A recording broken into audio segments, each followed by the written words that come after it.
Hello student, last जो अपनी hydrocarbon की क्लास थी उसमें अपन ने अल्केन, अल्किन और अल्काइन ये सब डिस्कस कर लिए थे, बेंजीन भी डिस्कस कर ली थी।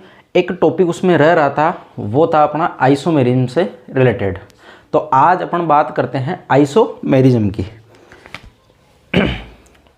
तो आज का टॉपिक है आइसोमेरिज्म। छोटा सा टॉपिक है, सारी की सारी चीज़ें इसमें समझने की हैं। यहाँ से आपके कम्पिटिटिव जो एग्ज़ाम हैं उनमें क्वेश्चन भी आता है। यहाँ से 2 या 3 क्वेश्चन आते हैं, कोई सा भी आप कॉम्पिटिटिव एग्ज़ाम दे लेना आइसोमेरिज्म से, ठीक है। तो बात करते हैं अपन सबसे पहले आइसोमेरिज्म की। तो आइसोमेरिज्म अपन किसे बोलेंगे, सिंपल वे में समझते हैं, फिर बात करता हूँ मैं डेफिनेशन की। आइसोमेरिज्म जनरली ये डिफरेंट कंपाउंड के लिए काम में ली जाती है। आइसोमेरिज्म जो वर्ड है ये डिफरेंट कंपाउंड के लिए काम में ली जाती है। ऐसे कंपाउंड जिनका मोलिकुलर फॉर्मूला क्या हो, सेम हो, और वो अलग अलग तरीके से एग्जिस्ट कर रहे हो। भाई मोलिकुलर फॉर्मूला उनका सेम होना चाहिए। आइसोमेरिज्म की जो डेफिनेशन है उसमें सबसे पहला स्टेटमेंट यही है कि मोलिकुलर फॉर्मूला सेम होना चाहिए। अगर मोलिकुलर फॉर्मूला सेम नहीं है तो वो आइसोमर की कैटेगरी में आएगा ही नहीं। तो मोलिकुलर फॉर्मूला सेम होना चाहिए। फिर उनकी फिजिकल और केमिकल जो प्रॉपर्टी होती है वो डिफरेंट होनी चाहिए। तो अपन उसको बोलेंगे कि ये आइसोमर की कैटेगरी में आ रहे हैं। आई बात समझ में। तो आइसोमेरिज्म की सिंपल सी परिभाषा है, ऐसे कंपाउंड जो सेम मोलिकुलर फॉर्मूला रखते हो बट उनकी फिजिकल और केमिकल प्रॉपर्टी वो क्या हो, डिफरेंट हो, उसको अपन क्या बोलते हैं, आइसोमेरिज्म। और इन कंपाउंड को क्या बोलते हैं, आइसोमर। तो डेफिनेशन की बात करें अगर, तो देखो 2 or more compound having same molecular formula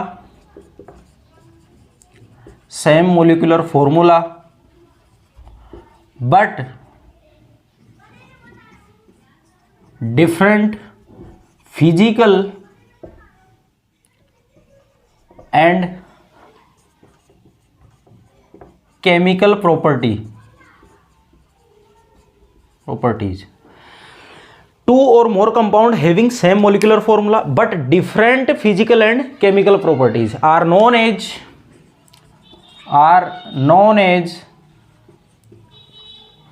isomerism and compound is called isomer. यानी ऐसे कंपाउंड को क्या बोलेंगे अपन, आइसोमर बोलेंगे। और इस फिनोमिनन को अपन क्या बोलते हैं, आइसोमेरिज्म बोलते हैं। तो सिंपल सी परिभाषा है, बस आपको ध्यान रखना है कि जो मोलिकुलर फॉर्मूला है वो क्या रहता है, इनका सेम रहता है, वो चेंज नहीं होता, ठीक है। बाकी इनकी सारी प्रॉपर्टी चेंज हो जाती है, फिजिकल और केमिकल प्रॉपर्टी। जैसे देखो फिजिकल की अगर मैं बात करूं तो इनमें क्या आएंगे, इनमें आएगा इनके boiling point, melting point and it's solubility etcetera. Dipole movement भी हो सकता है। वो सारे किस में आते हैं, फिजिकल प्रॉपर्टी में। केमिकल में क्या आएगी, इनकी केमिकल रिएक्शन, यानी इनकी रिएक्टिविटी डिफरेंट हो जाएगी। वो कैसे हो जाएगी अपन एग्जांपल से समझेंगे। इसको नोट डाउन करिए, फिर बात करते हैं अपन इसके क्लासिफिकेशन की।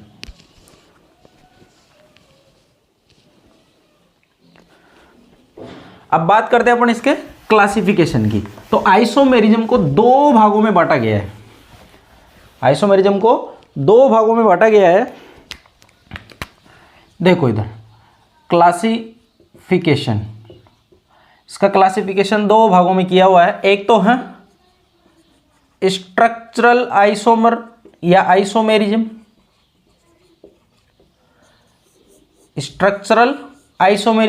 और दूसरा है स्टीरियो आइसोमेरिज्म। दूसरा क्या है, स्टीरियो आइसोमेरिज्म। अगर स्ट्रक्चरल की मैं बात करूं, पहले मैं आपको इनमें अंतर बता देता हूं। स्ट्रक्चरल की बात करूं मैं, तो स्ट्रक्चरल में होता क्या है, मोलिकुलर फॉर्मूला सेम है, वो तो कंडीशन अपन ने पहले लिख ली, मोलिकुलर फॉर्मूला सेम रहेगा, लेकिन यहां पे इनका जो स्केलेटन रहेगा कार्बन की चेन का, वो डिफरेंट आएगा सब में, किसी में भी सेम नहीं होगा। तो वो कौन सी होगी, स्ट्रक्चरल, यानी यहाँ पे स्ट्रक्चर में चेंज आएगा। स्टीरियो आइसोमेरिज्म, यहां बात करते हैं 3D की। अगर आप स्पेस के अंदर 3D के अंदर सेम मोलिकुलर फॉर्मूला रखने वाले कंपाउंड की 3D चेंज कर देते हो तो वो कौन सी आइसोमेरिज्म आती है? Stereo isomerism. यानी बात करते हैं यहाँ पे 3D की या नॉर्मल स्ट्रक्चर की बात करते हैं, बट यहाँ 3D में करते हैं बात। यहाँ पे अपन ऐसा कॉन्सेप्ट नहीं लगाते कि 3D वाला यहाँ पे लगाएं, ठीक है? वो अलग है, ये अलग है। वो आपके पूरी की पूरी 12th की जो केमिस्ट्री है उसमें काम में आएगी सारी की सारी। 12th क्लास में जब आप हेलो अल्केन वाला चैप्टर पढ़ोगे तो वहां पे आपके स्टीरियो आइसोमेरिज्म को अच्छे से डिस्क्राइब किया हुआ है। बात करते हैं अपन स्ट्रक्चरल आइसोमर की, तो इसको अपन यहां पे 6 पार्ट में पढ़ेंगे।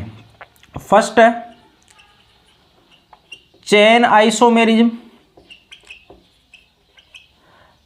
सेकंड है position isomerism,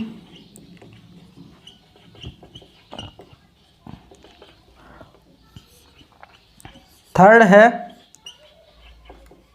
functional group isomerism, और अगर मैं फोर्थ की बात करूं तो फोर्थ अपना मेटामेरिज्म, फिफ्थ है अपना टोटोमेरिज्म, इसी को कीटोइनोल भी बोलते हैं। इसके और भी नाम है, डेस्मोट्रोपी भी बोलते हैं इसको, प्रोटोनोट्रोपी भी बोलते हैं इसको। जनरली ये टोटोमेरिज्म और कीटोइनोल के नाम से आता है ना। इसके और भी नाम होते हैं, आप लिखना चाहो तो लिख लेना। इसको डेस्मोट्रोपी भी बोलते हैं या प्रोटोनोट्रोपी भी बोलते हैं, ठीक है? ये इसके नाम हो गए। लास्ट है इसका 6th, वो है रिंग चेन आइसोमेरिज्म। ये एक तरीके से फंक्शनल ग्रुप आइसोमेरिज्म की तरह ही है, ये वाली रिंग चेन वाली, ठीक है? तो ये तो मैंने लिखा स्ट्रक्चरल आइसोमेरिज्म का। अब बात करता हूं मैं स्टीरियो आइसोमेरिज्म की। तो स्टीरियो आइसोमेरिज्म के भी 2 पार्ट हैं। स्टीरियो आइसोमेरिज्म के 2 पार्ट कौन कौन से? एक तो है कन्फर्मेशनल आइसोमेरिज्म और दूसरा है कॉन्फिगरेशनल आइसोमेरिज्म। Configurational isomerism.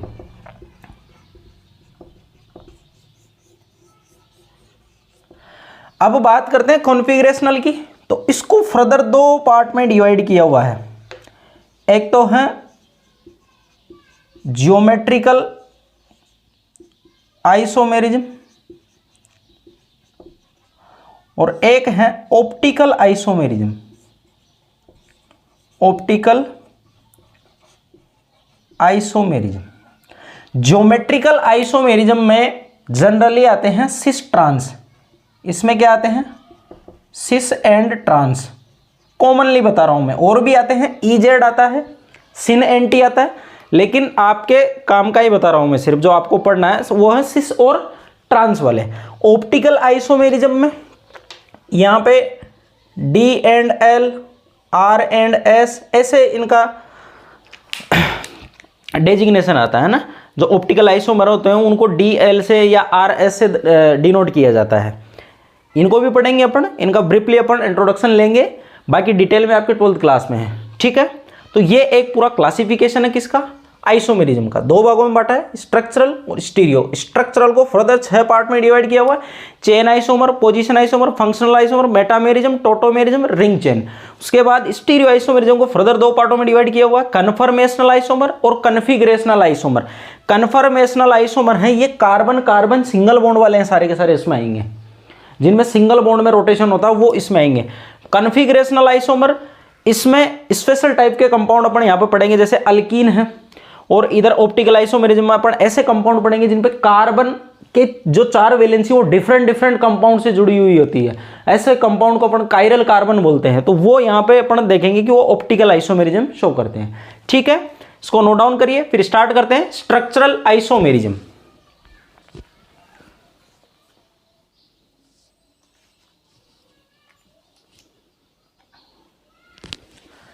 सबसे पहले बात करते हैं अपन स्ट्रक्चरल आइसोमेरिज्म की।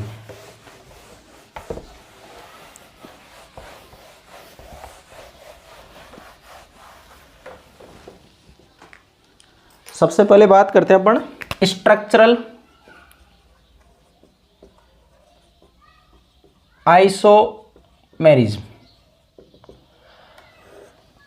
स्ट्रक्चरल आइसोमेरिज्म, आइसोमेरिज्म की डेफिनेशन देख लिया अपन ने। मॉलिक्यूलर फॉर्मूला सेम होना चाहिए, फिजिकल केमिकल प्रॉपर्टी क्या होनी चाहिए, डिफरेंट होनी चाहिए। अब वो फिजिकल केमिकल प्रॉपर्टी डिफरेंट किस मैनर में आती है, वो 3D में चेंज करने से आती है, ये स्ट्रक्चर में चेंज करने से आती है। 3D में चेंज करोगे तो वो आपका हो जाएगा स्टीरियो, और स्ट्रक्चर में चेंज करोगे वो हो जाएगा आपका स्ट्रक्चरल आइसोमेरिज्म। यानी आप यहाँ पे क्या देखोगे, मॉलिक्यूलर फॉर्मूला सेम होगा बट उनकी जो स्ट्रक्चर होगी यानी कार्बन का जो स्केलेटन होगा वो क्या होगा, डिफरेंट होगा। तो अगर मैं बात करूं इसकी डेफिनेशन की, तो देखो 2 or more compound which having same molecular formula but different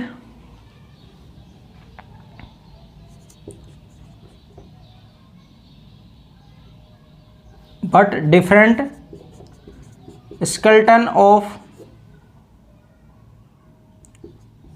its structure are known as structural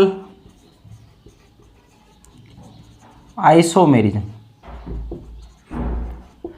यानी 2 या 2 से अधिक कंपाउंड जो सेम मॉलिक्यूलर फॉर्मूला रखेंगे but different skeleton of its structure, उसकी स्ट्रक्चर में जो उसका स्केलेटन होगा वो डिफरेंट होगा, आपको सब में सेम नहीं दिखाई देगा।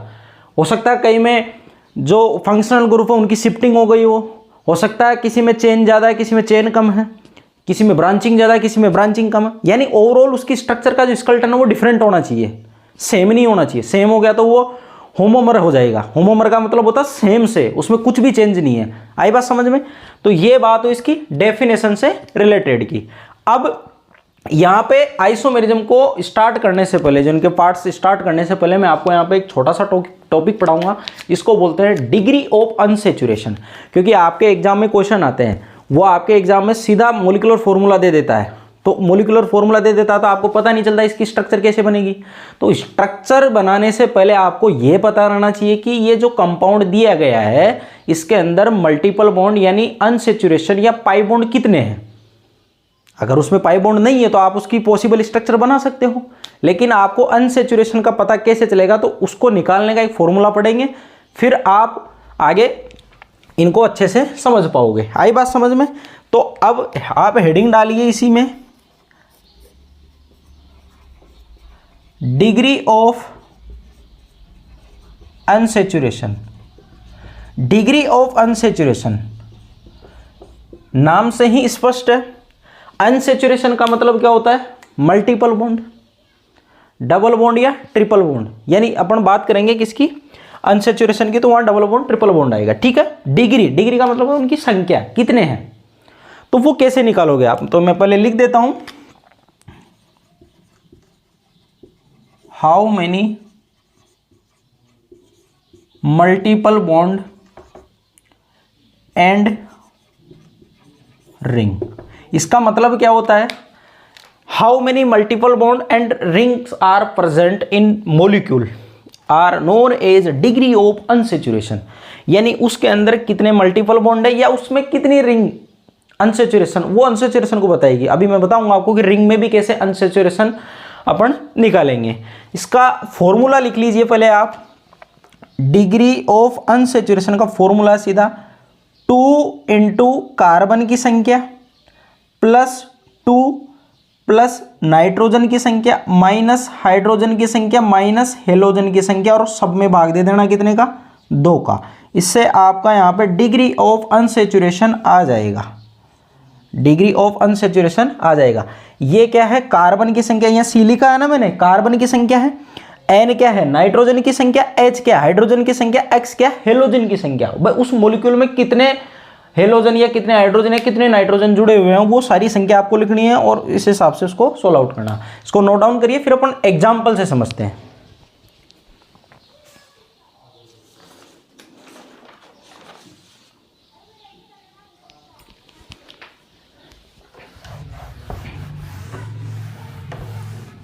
देखिए बात करते हैं अपन कुछ एग्जाम्पल की। तो देखो degree of unsaturation, degree of unsaturation, अगर किसी सिस्टम में एक पाई बॉन्ड है, ओनली एक पाई बॉन्ड, तो उसकी 1 होगी। अगर उसमें 2 पाई बॉन्ड है तो डिग्री ऑफ अनसेचुरेशन कितनी होगी, 2 होगी। ऐसे ही मैं बात करूं अगर एक ट्रिपल बॉन्ड है तो डिग्री ऑफ अनसेचुरेशन उसकी कितनी हो जाएगी, उसकी 2 हो जाएगी, 2 होगी, क्योंकि एक सिग्मा है और 2 पाई है इसमें।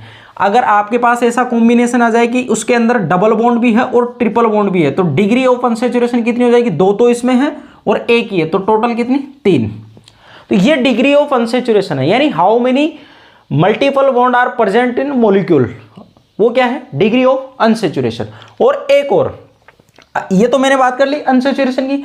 अगर आपके पास सिस्टम कैसा हो जाए, साइक्लिक सिस्टम, जैसे ये साइक्लिक सिस्टम है सिंपल, इसके अंदर कोई भी आपको मल्टीपल बॉन्ड नहीं दिख रहा है, आप इसकी डिग्री ऑफ अनसेचुरेशन कितनी मानोगे, 1 मानोगे। वो कैसे, देखो इधर आपने देखा होगा कि CH2 double bond CH2 simple ethene molecule है, आपने अल्केन के प्रिपरेशन में इस पे H2 का एडिशन करवाया था, निकल PDPT की प्रेजेंस में एड्सॉर्प्शन हो रहा था H2 का, ये इसका रिडक्शन कर रही थी और रिडक्शन करके क्या बना रही थी, CH2 और यहां पे 2 हाइड्रोजन जुड़ गए थे, सिंपल। तो देखो आप अनसेचुरेशन, अगर आप इसमें एक मॉलिक्यूल H2 का जोड़ देते हो तो आपको यहां पे अनसेचुरेशन पूरा का पूरा खत्म होता दिखाई देगा। इधर डिग्री ऑफ अनसेचुरेशन कितनी है, 0, इधर देखूं तो 1 है, इधर क्या है, 0, यही है। सेम ऐसा कैसा यहां पे है, आप देखो इधर यहां पे CH2 और इधर CH2, अगर मैं यहां पे H2 का एडिशन करवाऊं इस बॉन्ड को ब्रेक करते हुए, तो आप देखोगे यहां पे आपको क्या दिखाई देगा, CH2, इधर H जुड़ जाएगा, इधर H जुड़ जाएगा। तो आप देख रहे होंगे सेम ऐसा का ऐसा प्रोसेस यहां पे हुआ है। इधर देखोगे आपने ये बॉन्ड तोड़ा है, आपको इसमें सारे के सारे सिंगल बॉन्ड दिख रहे हैं, लेकिन जो ये रिंग बनी है ना, ये अपने आप में एक अनसेचुरेशन है। ये रिंग एक पाई बॉन्ड का काम कर रही है, मेरा कहने का मतलब ये है, आपको सारे के सारे बॉन्ड दिख रहे हैं, सिग्मा है, मैं मानता हूं उसको सिग्मा ही बॉन्ड इसमें बने हुए हैं, लेकिन ये जो एक रिंग बनी हुई है ये अपने आप में क्या है, एक पाई बॉन्ड का काम कर रही है। आई बात समझ में। तो यहां पे मैं डिग्री ऑफ अनसेचुरेशन की अगर बात करूं तो इसमें कितनी होगी, 1, इधर कितनी होगी, 0, क्योंकि ये रिंग पूरी की पूरी खुल गई है, अब ये पूरी ओपन चेन बन गई। आई बात समझ में। तो ये सिंपल डिग्री ऑफ अनसेचुरेशन, ऐसे अपन इसका मीनिंग निकालते हैं। अब एग्जांपल से अपन देखते हैं कि आप कैसे सोल्व आउट करोगे। इसको नोट डाउन करिए, फिर बात करते हैं नेक्स्ट।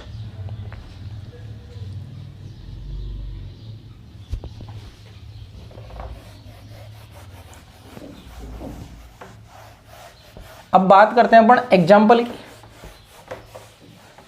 पहले अपन डिग्री ऑफ अनसेचुरेशन कैसे निकालेंगे, सबसे पहले अपन स्ट्रक्चर देख के निकालेंगे कि कितनी है डिग्री ऑफ अनसेचुरेशन। तो देखिए अगर मैं इसकी बात करूं डिग्री ऑफ अनसेचुरेशन की, तो देखो एक तो रिंग बनी हुई है और एक डबल बॉन्ड रिंग के अंदर है, रिंग की एक अनसेचुरेशन अपन मानते हैं और एक डबल बॉन्ड है, तो डिग्री ऑफ अनसेचुरेशन कितनी आएगी, 2 आएगी। आप इससे नहीं निकाल के आप फॉर्मूले से भी निकाल सकते हो। फॉर्मूला क्या है, पहले तो आप इसका पूरे का फॉर्मूला बना लो। देखो इधर इसमें 6 कार्बन है, C6 लिख दिया। अब 2 हाइड्रोजन यहां पे, 2 यहां पे, 4 हो गए, 2 यहां पे कितने हो गए, 6, 2 यहां पे 8, 1 यहां पे 9, 1 यहां पे 10, C6H10। ये इसका हो गया मोलिकुलर फॉर्मूला।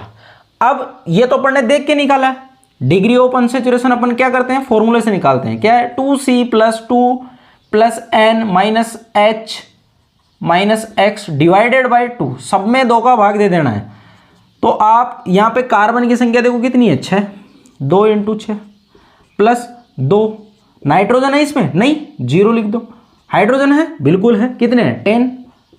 हेलोजन बिल्कुल इसमें नहीं है, तो 0 हो जाएगा, डिवाइडेड बाई 2। तो आप देखो 6 × 2 करोगे कितना आएगा, 12, 12 + 2 14, 14 minus 10 divided by 2, 4 divided by 2, तो कितना आ रहा है, 2। तो डिग्री ऑफ अनसैचुरेशन कितनी आई, 2। तो दोनों सेम है। आप ऐसे भी निकाल सकते हो, वैसे भी निकाल सकते हो। अब मैं बात करता हूँ नेक्स्ट कंपाउंड की। तो देखो आप C≡O NH2 और यहाँ पे S। अब इसमें डिग्री ऑफ अनसैचुरेशन कितनी होगी, देखो इधर एक तो रिंग है, एक तो खुद रिंग है, एक यहाँ पे है, 2 हो गए, और तीसरा पाई बॉन्ड यहाँ पे, तो कितनी हो जाएगी डिग्री ऑफ अनसैचुरेशन, कितनी हो जाएगी, 3 हो जाएगी। नेक्स्ट एग्जांपल की बात करते हैं।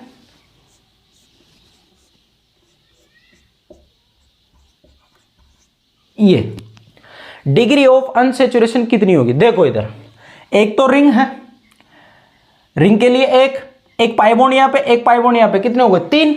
और ऊपर देखो एल्डिहाइड ग्रुप लगा हुआ है। अगर आप इसको खोल के लिखोगे तो कैसे लिखोगे, C≡OH। तो अब आपको कितनी दिख रही है डिग्री ऑफ अनसैचुरेशन, 4 दिख रही है।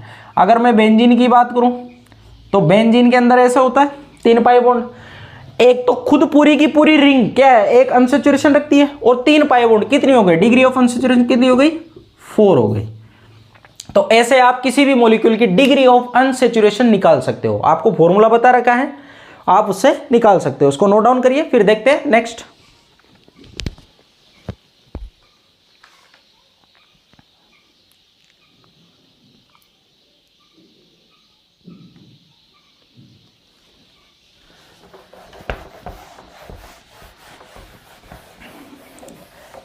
ऐसा ही आप किसी भी मॉलिक्यूल में निकाल सकते हो। जैसे देखो C4H8 है, आपको नहीं पता इसकी स्ट्रक्चर क्या होगी, लेकिन आप इसमें डबल बॉन्ड आसानी से पता कर सकते हो, यानी अनसैचुरेशन पता कर सकते हो। कैसे, देखो इधर डिग्री ऑफ अनसैचुरेशन निकाल लो। 2 × कार्बन कितने हैं, 4 + 2। नाइट्रोजन है, नहीं है, तो 0 कर दो। हाइड्रोजन है, बिल्कुल है, कितने, 8। हेलोजन है, नहीं है, तो 0 कर दो, डिवाइडेड बाई 2। 4 × 2 कितना होगा, 8, 8 + 2 कितना होगा, 10, 10 माइनस 8 करोगे तो कितना आएगा, 2, 2 डिवाइडेड बाई 2 कितना आ रहा, 1। इसमें डिग्री ऑफ अनसैचुरेशन कितनी आई, 1 आई।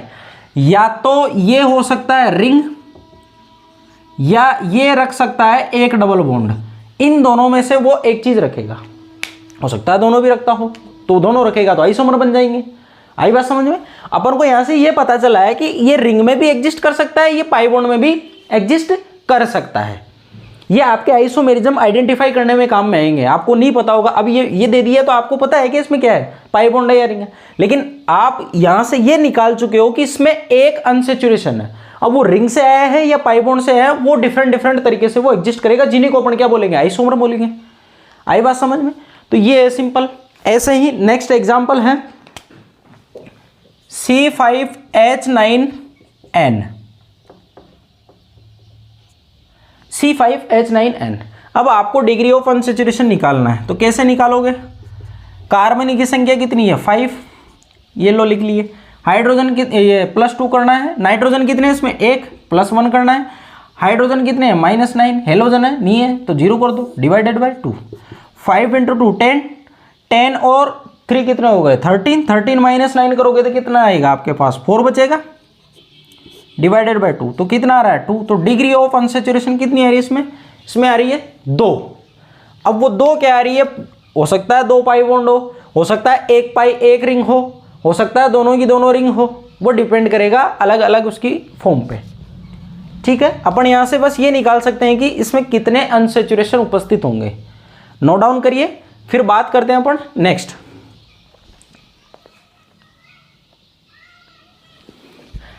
ऐसे ही कुछ एग्जाम्पल और हैं, जैसे देखो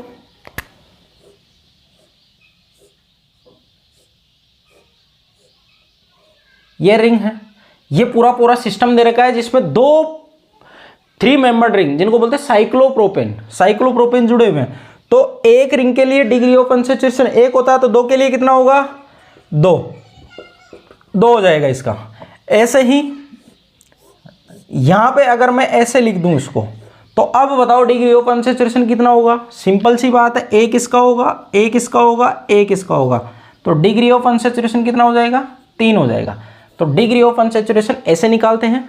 अब अपन बात करते हैं स्ट्रक्चरल आइसोमेरिज्म से सबसे पहला वाला चेन आइसोमर, नोट डाउन करिए, फिर बात करते हैं।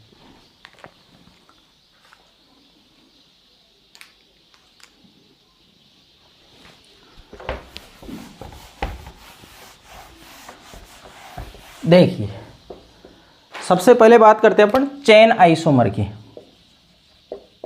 Chain isomerism. देखो इसकी डेफिनेशन की बात करूं मैं सबसे पहले,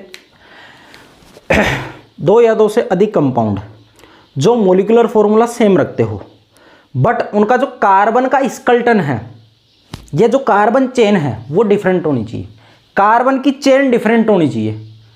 अगर एक बार में आपके 4 कार्बन काउंट हो रहे तो दूसरे वाले में 3 कार्बन काउंट होनी चाहिए, यानी चेन डिफरेंट होनी चाहिए, तो आप उसको क्या बोलोगे चेन आइसोमेरिज्म। तो मैं यहां पहले डेफिनेशन लिख देता हूं, 2 or more compound which having same molecular formula but different carbon chain is known as chain isomerism. उसको क्या बोलेंगे चेन आइसोमेरिज्म बोलेंगे। डिफरेंट कार्बन की चेन होनी चाहिए, ये इंपॉर्टेंट है इसमें, ये वाला कार्बन की चेन क्या होनी चाहिए डिफरेंट होनी चाहिए, तब जाके आपको क्या मिलेगा चेन आइसोमर मिलेगा। एग्जाम्पल की अगर मैं बात करूं तो सिंपल सा एग्जाम्पल देखो, इधर CH3 CH2 CH2 CH2 CH3 5 carbon है, इसको क्या बोलते हैं पेंटेन। अगर मैं ध्यान से सुनना, यहां से एक CH2 को गायब करके यहां पे इसको जोड़ दूं तो एक अलग चेन बन जाएगी। इसके लिए तो चेन ये हो गई, देखो 5 कार्बन की चेन, इसमें चेन कितने कार्बन की है 5 कार्बन की।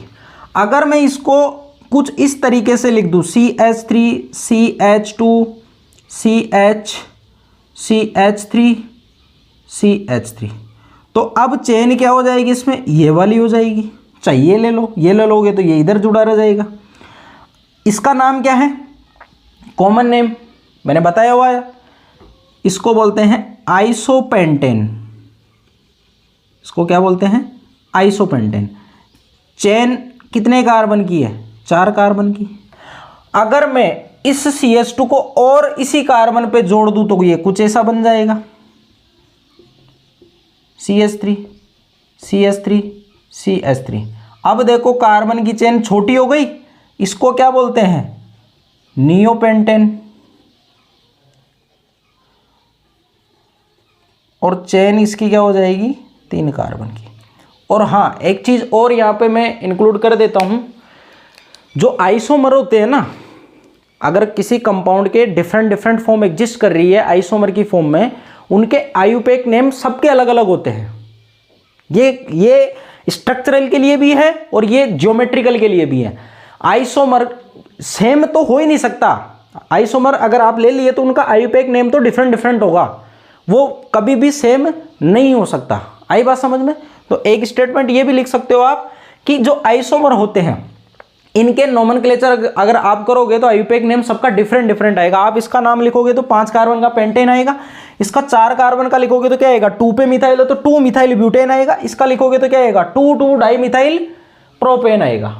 आई बात समझ में। मॉलिक्यूलर फॉर्मूला देख लो आप, सबका सेम आएगा। देखो इधर काउंट कर लो आप, 5 कार्बन है C5, 3 2 5 2 7 2 8 8 और 3 कितना हो जाएगा 11। अगर मैं बात करूँ इनकी 3 और 2 5 और 2 7 7 और 2 9 9 और 3 ये 12, ये इसका मोलिकुलर फॉर्मूला हो गया। ऐसे ही आप इसका निकाल सकते हो, इसमें कितने टोटल कार्बन है C5 और H कितने हैं, यहाँ पे आप काउंट कर लो 6 और 2 8 और एक 9 9 और 3 12। तो मोलिकुलर फॉर्मूला देखो आप सबका सेम आ रहा है। तो यहाँ से अपन ने ये चीज़ तो देख ली है कि जो यहाँ पे आइसोमेरिज्म शो करेंगे उनका मोलिकुलर फॉर्मूला सबका सेम होगा। और इन सब के अगर आप देखोगे आईपेक नेम, या मैं बात करूँ इनकी फिजिकल प्रॉपर्टी की, वो डिफरेंट होगी। मैंने आपको अल्केन में उसकी फिजिकल प्रॉपर्टी पढ़ाई थी, उनका बॉइलिंग पॉइंट बताया था। तो तब मैंने वहाँ पे आपको बताया था नियोपेंटेन, ऐसे मैंने बताया था कि जैसे जैसे ब्रांचिंग बढ़ती जाती है उनका बॉइलिंग पॉइंट कम होता जाता है।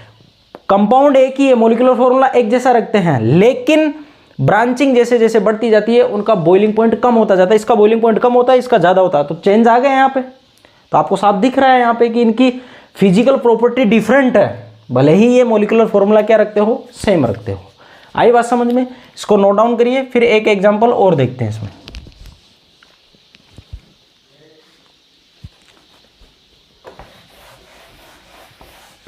अब बात करते हैं अपन एग्जाम्पल और इसका देखते हैं।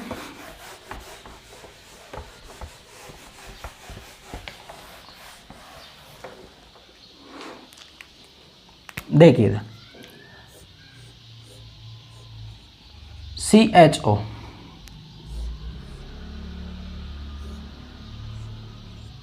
कितने कार्बन इसमें 1 2 3 4 5 CHO, ठीक है, यही ले लेते हैं अपन।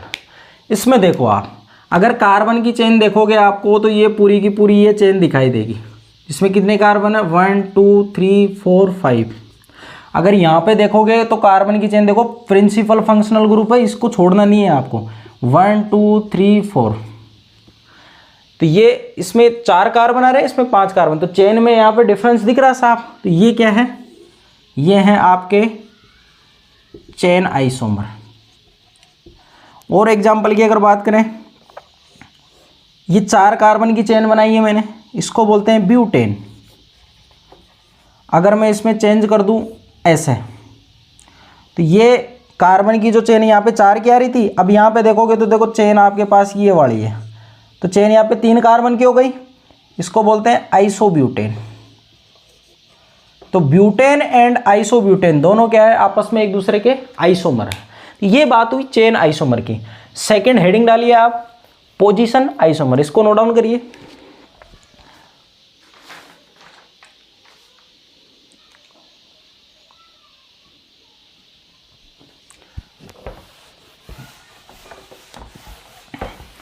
नेक्स्ट बात करते हैं अपन पोजीशन आइसोमेरिज्म की।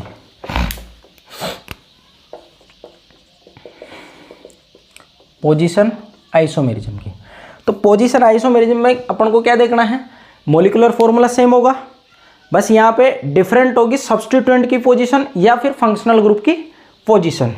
सिंपल सी डेफिनेशन है, 2 और more compound which having same molecular formula, m dot f मतलब molecular formula, but different position of substituents and functional group, functional group are known as position isomerism. वो क्या कहलाएगा, position isomerism कहलाएगा। तो आपको यहाँ पे पोजीशन चेंज करनी है, वो कैसे, देखो इधर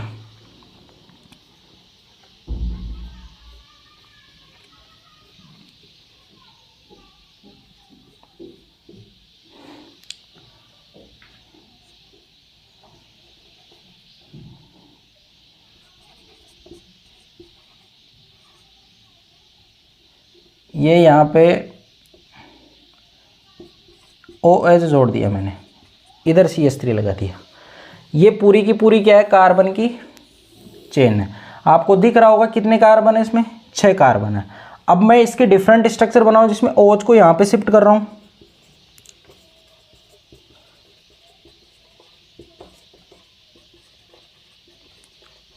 आप देख रहे हो इसमें चेन तो वो की वही है, उसमें कोई फर्क नहीं है, वो की वही है चेन, लेकिन यहाँ पे पोजीशन चेंज हो गई। देखो 1 2 पे है, इधर 1 2 ये 3 पे आ गया, तो फंक्शनल ग्रुप की पोजीशन चेंज हो गई।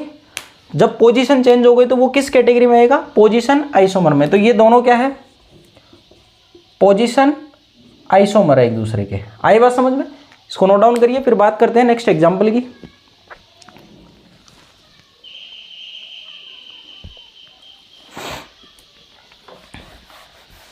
नेक्स्ट एग्जाम्पल की अगर बात करें तो उसमें मल्टीपल बॉन्ड को अपन देखते हैं। जैसे देखो ये है, इसमें मल्टीपल बॉन्ड यहाँ पे 1 2 पोजीशन पे है। अगर मैं इसमें बात करूँ तो यहाँ पे देखो इधर लगा दिया मैंने, तो ये 1 पोजीशन पे आ गया। तो मल्टीपल बॉन्ड या डबल बॉन्ड की मैं बात करूँ तो यहाँ पे 2 पोजीशन पे था, यहाँ पे 1 पोजीशन पे है। तो ये दोनों एक दूसरे के क्या है, पोजीशन आइसोमर है। तो ये है पोजीशन आइसोमर, इसको नोट डाउन करिए, फिर बात करते हैं नेक्स्ट।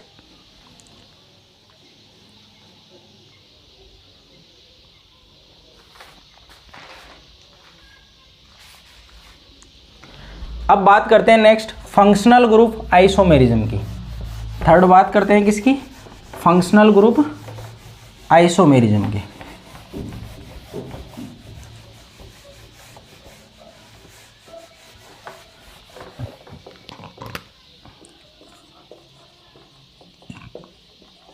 फंक्शनल ग्रुप आइसोमेरिज्म, तो फंक्शनल ग्रुप में क्या है, मॉलिक्यूलर फॉर्मूला सेम होगा, सेम उसके जैसी डेफिनेशन है, 2 और more compound which having same molecular formula but different functional group are known as functional group isomerism. यहां पे फंक्शनल ग्रुप अलग अलग होंगे। एग्जाम्पल की बात करते हैं सिंपल,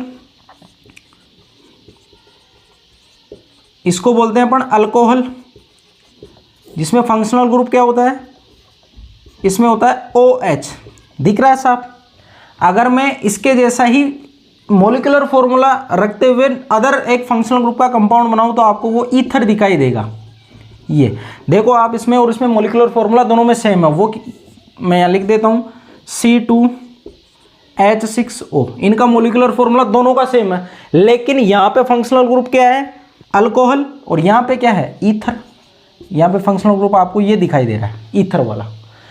तो दोनों अलग अलग फंक्शनल ग्रुप रख रहे हैं, लेकिन मॉलिक्यूलर फॉर्मूला सेम है, तो ये एक दूसरे के क्या है, फंक्शनल ग्रुप आइसोमर है। ऐसे ही एग्जाम्पल की बात करें, CH3 C double bond O CH3, इसको बोलते हैं एसीटोन, ये कीटोन है। अगर मैं इसके जैसे ही एग्जाम्पल बनाऊं यहाँ पे CH3 CH2 C double bond O ये H, तो ये आपको अल्डिहाइड दिखाई देगा। तो अल्डिहाइड और कीटोन अलग अलग फंक्शनल ग्रुप है दोनों के दोनों। आप इनका मॉलिक्यूलर फॉर्मूला देख लीजिए, दोनों का सेम है, बट इनमें फंक्शनल ग्रुप अलग अलग है। इनको नोट डाउन करिए, फिर बात करते हैं नेक्स्ट एग्जाम्पल की।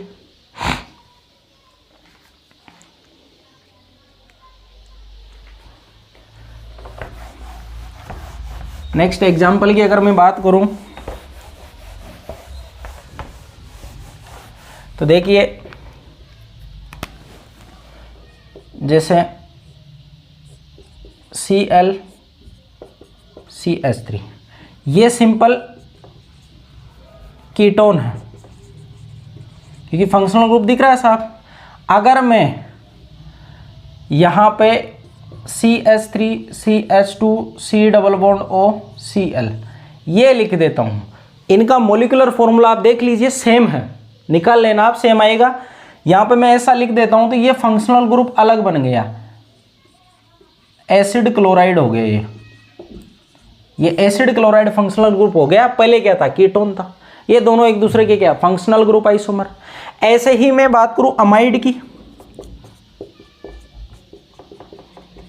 ये पूरा का पूरा फंक्शनल ग्रुप क्या है, अमाइड है। अगर आप इसमें चेंज कर दोगे या आप कंपाउंड अगर ऐसा लिख दो, ऐसा वाला, तो आपको ये फंक्शनल ग्रुप अलग दिखाई देगा। देखो इसको क्या बोलते हैं, इमीन बोलते हैं। इसको क्या बोलते हैं, इसको इमीन।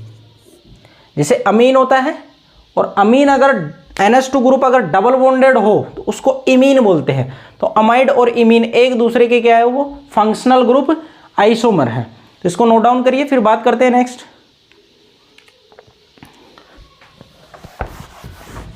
नेक्स्ट एग्जाम्पल है,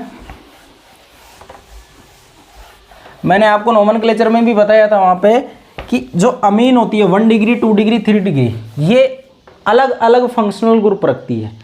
1 डिग्री अमीन अलग फंक्शनल ग्रुप की कैटेगरी में आएगी, 2 डिग्री अलग में आएगी, 3 डिग्री अलग में आएगी। सब तीनों के तीनों ना फंक्शनल ग्रुप अलग अलग है। आई बात समझ में। 1 डिग्री अमीन खुद फंक्शनल ग्रुप है, 2 डिग्री अमीन पूरा का पूरा एक अलग फंक्शनल ग्रुप है, क्योंकि इनकी रिएक्शंस अलग अलग होती है। अब एग्जाम्पल ले लेते हैं अमीन का ही। तो अमीन के एग्जाम्पल में देखो CH3 CH2 NH2। दूसरा एग्जाम्पल इसी का मैं अगर बनाऊं तो NHCH3। ये 1 डिग्री अमीन है, ये क्या है 2 डिग्री अमीन। तो 1 डिग्री और 2 डिग्री अमीन आपस में एक दूसरे के फंक्शनल ग्रुप आइसोमर हैं। आई बात समझ में। अब CH3 C triple bond N की बात कर लेते हैं, इसको बोलते हैं साइनाइड। और अगर मैं इसको ऐसा लिख दूं तो ये हो जाएगा आइसोसाइनाइड। और दोनों के दोनों क्या है, अलग अलग फंक्शनल ग्रुप। तो ये एक दूसरे के क्या है, फंक्शनल ग्रुप आइसोमर है। ऐसे ही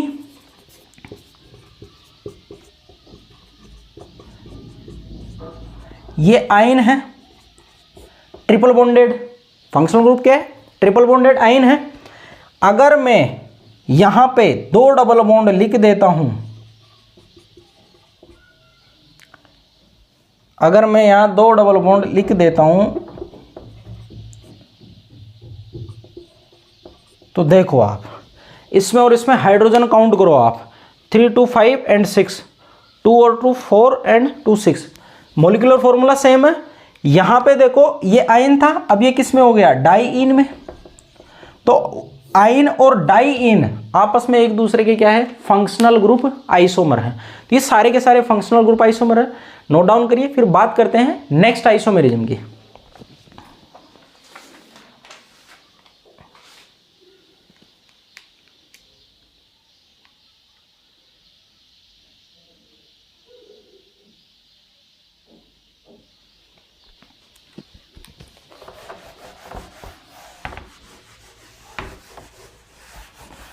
बात करते हैं अपन मेटामेरिज्म की।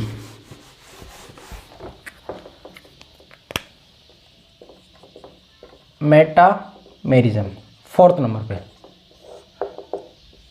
तो ये सिंपल एक बाइवेलेंट फंक्शनल ग्रुप के कारण शो करती है। बाइवेलेंट का मतलब होता है फंक्शनल ग्रुप ऐसा होना चाहिए जिसके दोनों साइड से कार्बन की चेन निकलती हो, दोनों साइड डिफरेंट स्ट्रक्चर बनती हो, वो कौन शो करेगा, मेटामेरिज्म वाले सारे के सारे। आई बात समझ में। ऐसे एक फंक्शनल ग्रुप जो बाइवेलेंट हो, मैं लिख देता हूं, इट अराइजेज ड्यू टू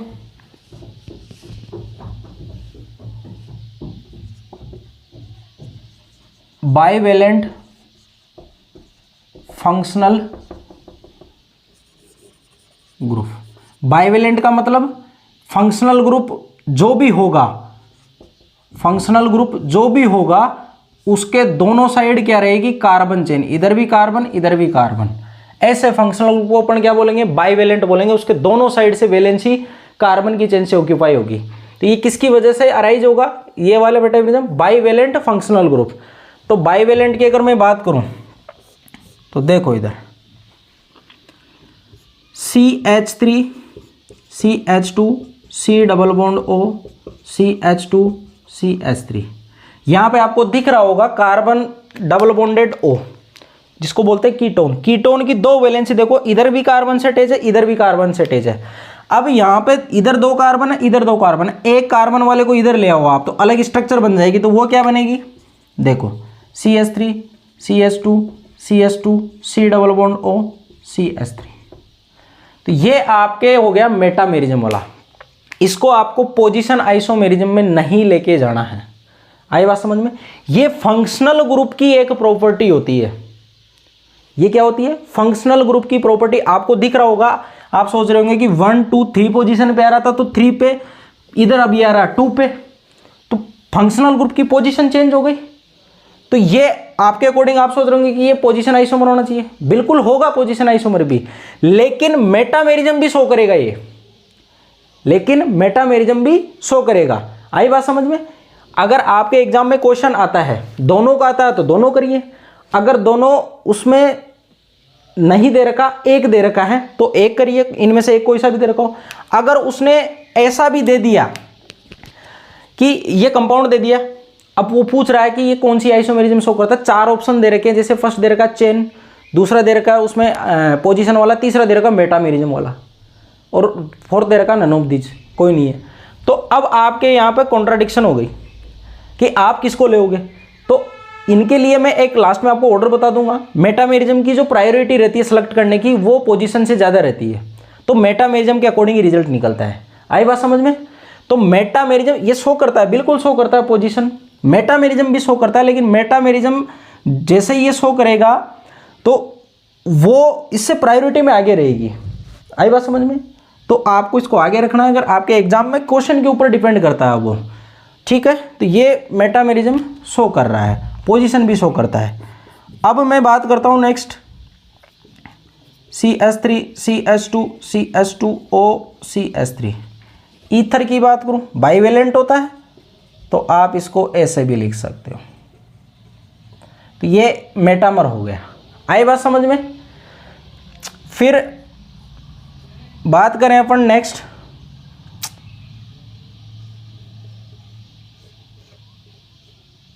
इसके मैंने इधर बेंजीन रिंग जोड़ रखी है और इधर बेंजीन रिंग भी है, और इधर ये मैंने यहाँ पे आप इसको ऐसा करो NH कर लो, ठीक है। इधर मैंने इसके Br जोड़ रखा है। अब इसका दूसरा फॉर्म में बनाता हूँ तो कुछ इस तरीके से बनेगा।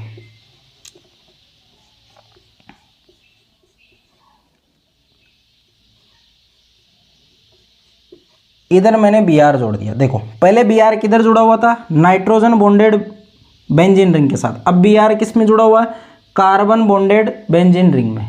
तो ये मॉलिक्यूलर फॉर्मूला सेम रखना है, लेकिन इनकी जो कार्बन के आइड साइड की जो स्ट्रक्चर थी वो आपने चेंज कर दी। तो ये भी किस में आएगा, ये भी आपके इसमें मेटामेरिज्म में आएगा। इसको नोट डाउन करिए, फिर बात करते हैं नेक्स्ट एग्जाम्पल की।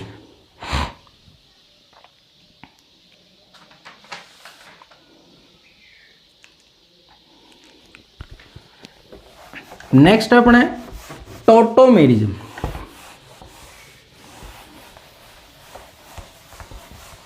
नेक्स्ट क्या है, टोटोमेरिज्म। नेक्स्ट जो आइसोमर है 5th,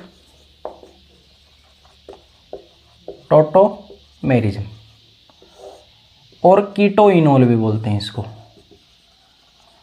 या डेस्मोट्रोपी भी बोलते हैं, या प्रोटोनोट्रोपी भी बोलते हैं इसको, ठीक है। टोटोमेरिज्म, ये जो टोटोमेरिज्म शो करी जाएगी वो कुछ इस तरीके के स्केलेटन होंगे। जनरली बता रहा हूं मैं, कुछ अलग भी होते हैं, लेकिन जनरली आपको ऐसा सिस्टम दिखाई देगा, और यहां पे कोई कार्बन एटम या नाइट्रोजन एटम, कोई सा भी एटम हो सकता है, जिसको बोलते हैं अपन अल्फा पोजीशन, अल्फा पोजीशन, और उस पे रहेंगे अल्फा हाइड्रोजन। क्या रहेंगे उस पे, अल्फा हाइड्रोजन। एक भी हो सकता है, 2 भी हो सकते हैं, 3 भी हो सकते हैं, यानी मिनिमम एक अल्फा हाइड्रोजन तो रहना ही चाहिए। अल्फा पोजीशन, अल्फा हाइड्रोजन होनी चाहिए। ये मैं बात कर रहा हूं जनरली, 99% केसेस में आपको ऐसा ही मिलेगा, ठीक है। अल्फा पोजीशन पे अल्फा हाइड्रोजन उस पे उपस्थित रहना चाहिए। ऐसे स्केलेटन अगर आपको दिखाई दे रहा है तो वहां पे पॉसिबिलिटी है टोटोमेरिज्म की। अब मैं बात करता हूं एग्जाम्पल की, तो देखो C double bond O CH H, ये H, CH3। देखो आपको ये A डबल बॉन्ड B ऐसा स्केलेटन दिख गया। इसके जस्ट पास वाला ये जो फंक्शनल ग्रुप रहता है, इसके राइट या लेफ्ट में अल्फा पोजीशन रहती है। अल्फा कार्बन है, अल्फा कार्बन पे जो हाइड्रोजन जुड़ा रहेगा उसको अल्फा हाइड्रोजन बोलेंगे। इस पे अल्फा हाइड्रोजन है, बिल्कुल है। तो ये अल्फा हाइड्रोजन क्या करते हैं, अपनी इलेक्ट्रॉन डेंसिटी को यहाँ शिफ्ट कर देते हैं और ये जाके चिपक जाते हैं किसके, ऑक्सीजन के, क्योंकि नेगेटिव चार्ज ऑक्सीजन पे जा रहा है ना, तो ये H+ की फॉर्म में निकल के यहाँ चला जाता है। जब ये यहाँ चला जाएगा तो ये कुछ इस तरीके का दिखाई देगा, अब CH2 या CH3 ऐसा कुछ दिखाई देगा आपको। तो यहाँ पे देखो, अब पहले इधर कीटोन फॉर्म थी इसकी, देखो इधर ये कीटो फॉर्म थी, अब किस में हो गई, डबल बॉन्ड को बोलेंगे इन, और यहाँ पे OH तो इनोल, इन प्लस ओल, क्योंकि ओल किसके लिए है, OH के लिए, इन किसके लिए, मल्टीपल बॉन्ड के लिए, तो ये क्या हो जाएगा, ये हो जाएगा इनोल। तो कीटो इनोल, तो ये ऐसे शो करते हैं, ये एक दूसरे के आइसोमर हैं। कैसे आइसोमर है, कीटो इनोल आइसोमर है एक दूसरे के। इसका मॉलिक्यूलर फॉर्मूला सेम होता है, इसके जैसा ही है, सेम दोनों का। तो आपको अब ये चेक करना है कि कार्बन डबल बॉन्ड ऑक्सीजन है, इसमें अल्फा कार्बन कौन सा वाला है और उस पर कितने अल्फा हाइड्रोजन जुड़े हुए हैं। तो यहाँ पे इसकी दो कंडीशन है, मैं कंडीशन लिख देता हूँ ऐसे सिस्टम के लिए। कंडीशन क्या होगी, alpha carbon must have sp3 hybridisation,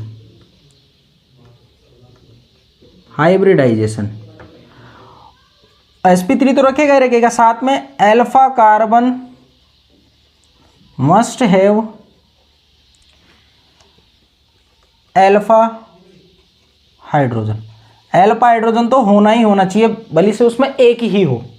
आई बात समझ में, ये दोनों कंडीशन फुलफिल होनी चाहिए, तब जाके कीटो इनोल आइसोमेरिज्म एग्जिस्ट होगी। इसको नोट डाउन करिए, फिर बात करते हैं अपन कौन आइसोमेरिज्म शो करता है और कौन नहीं करता है।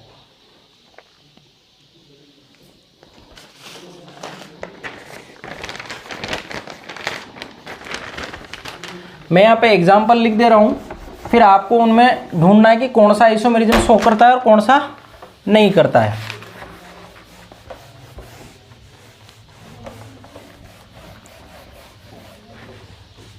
तो इसके एग्जाम्पल की अगर बात करें अपन, तो देखो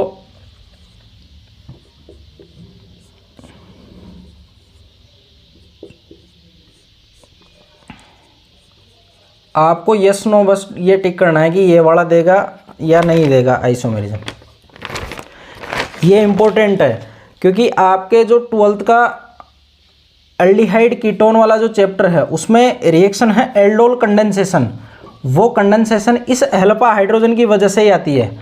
आई बात समझ में।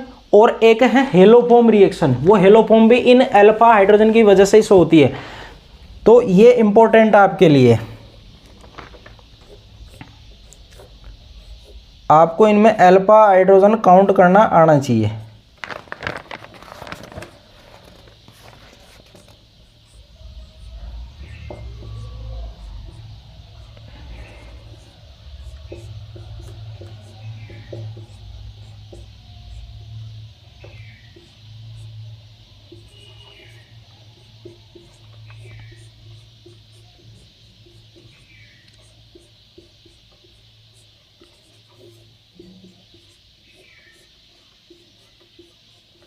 ये कुछ एग्जाम्पल मैंने यहाँ पे लिखे हैं, आपको बस ये देखना है कि किसमें अल्फा हाइड्रोजन है और किसमें नहीं है।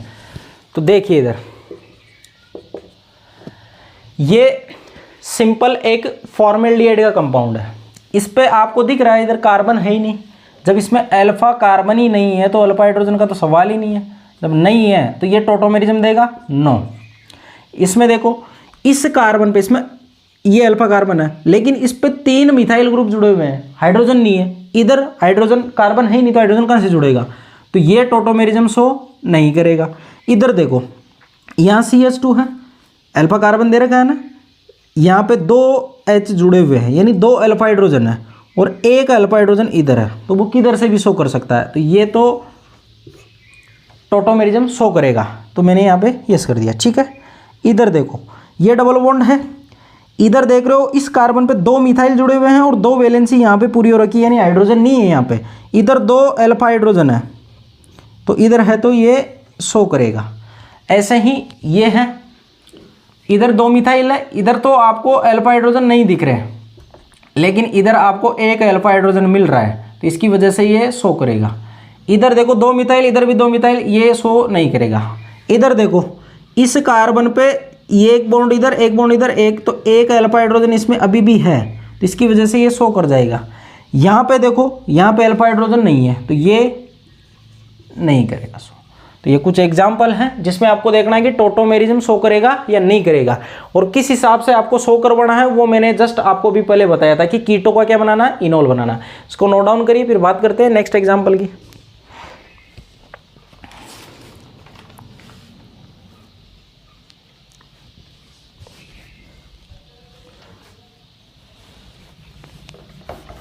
अब बात करते हैं अपन कुछ लार्जर सिस्टम की। कुछ अलग तरीके के सिस्टम भी आपको दिखाई देंगे जिनमें भी टोटोमेरिज्म शो हो सकती है।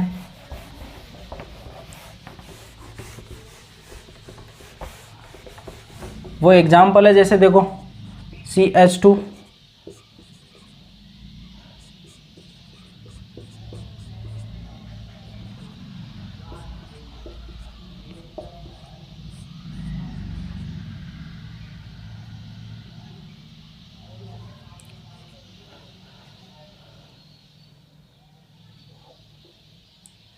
ये देखो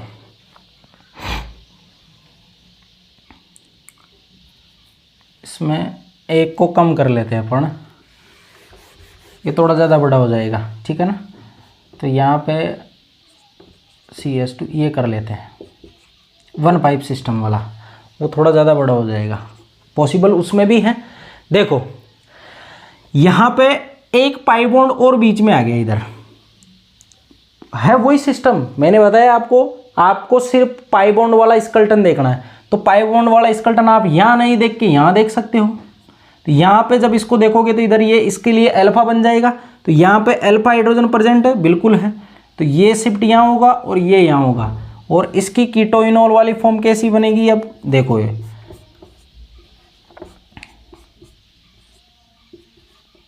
ये OH, ये इसकी बन गई इनोल, और ये कौन सी है, कीटो फॉर्म है।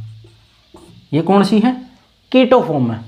तो ये सिस्टम एक पाई बॉन्ड एक्स्ट्रा रख रहा है, आई बात समझ में, एक पाई बॉन्ड एक्स्ट्रा रख रहा है, जिसकी वजह से इस टाइप की आपको स्ट्रक्चर इसमें मिलेगी। ये एक दूसरे के क्या है, कीटो इनोल, यानी ये टोटोमर है, ये एक दूसरे के क्या है, टोटोमर, और टोटोमेरिज्म शो करते हैं। ये आई बात समझ में।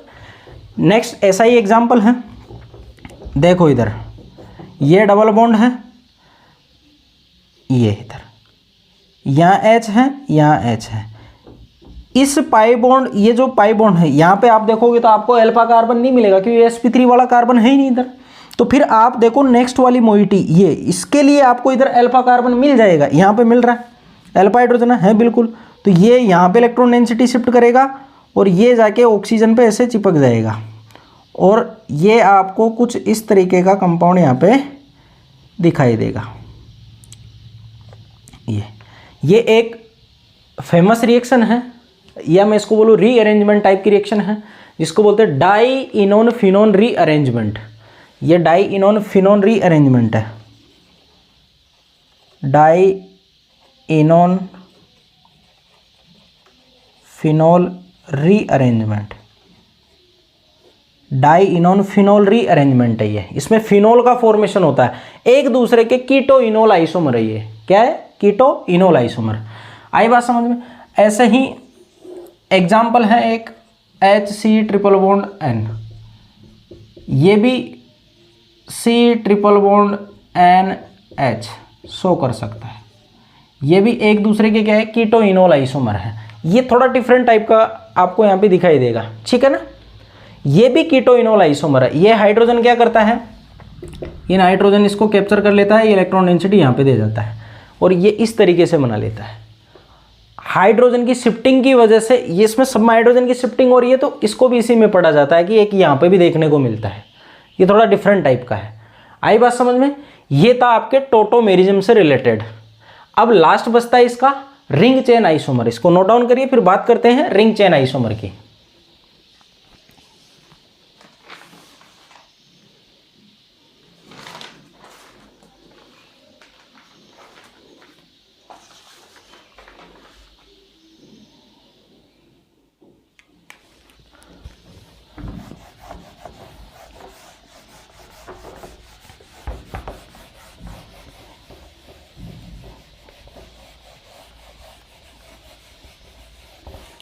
नेक्स्ट अपने हैं रिंग चेन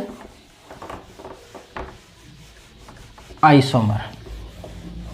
लास्ट है रिंग चेन आइसोमेरिज्म। देखो, जो कंपाउंड होगा उसका मॉलिक्यूलर फॉर्मूला क्या होगा, सेम होगा, बट वो दो फॉर्म में एग्जिस्ट करेगा। वन एग्जिस्ट इन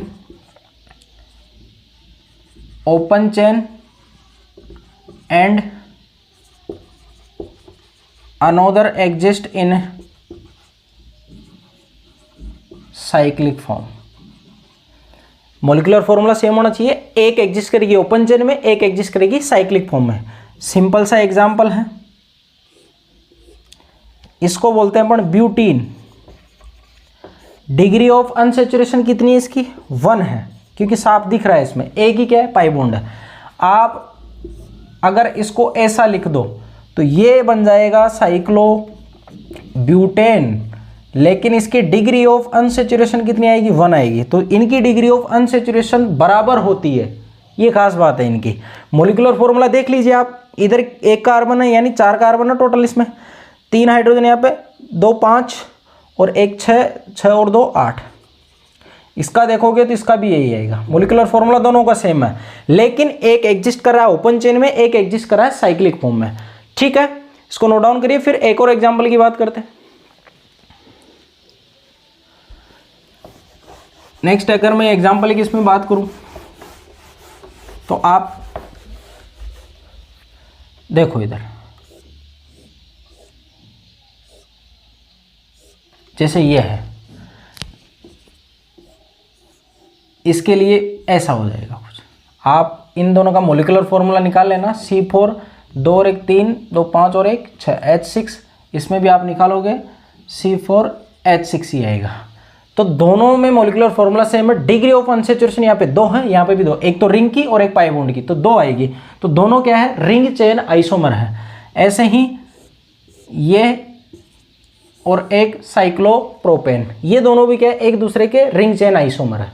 आई बात समझ में। तो ये बात हुई अपने स्ट्रक्चरल आइसोमेरिज्म की। इसमें अपन ने 6 आइसोमेरिज्म पढ़ी है। ठीक है, सबके एग्जाम्पल देख लिए हैं। अब अगर आपके कहीं पे एग्जाम में कॉन्ट्राडिक्शन ऐसा हो जाता है कि कई बार ऐसा होता है ना कि 2-3 टाइप की आइसोमेरिज्म शो करता है वो कंपाउंड, तो आपको प्रायोरिटी में किसको रखना है, तो उसके लिए मैं आपको बता देता हूं प्रायोरिटी ऑर्डर इनका।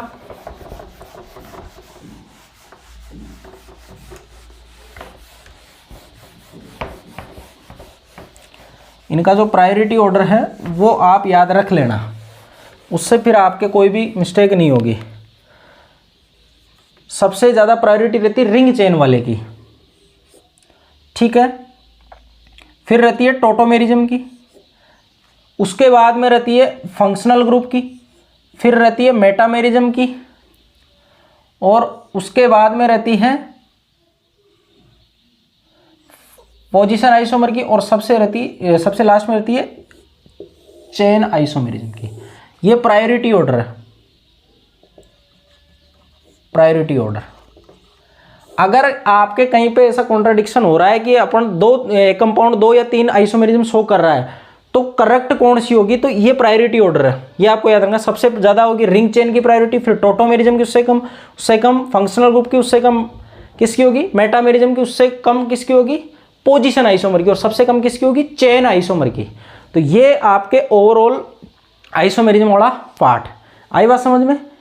अब नेक्स्ट तुम्हारा जो बचा है इसका पार्ट वो है इसका ज्योमेट्रिकल आइसोमेरिज्म का और ऑप्टिकल का और एक कन्फर्मेशन का। तो नेक्स्ट लेक्चर में वो भी खत्म हो जाएगा।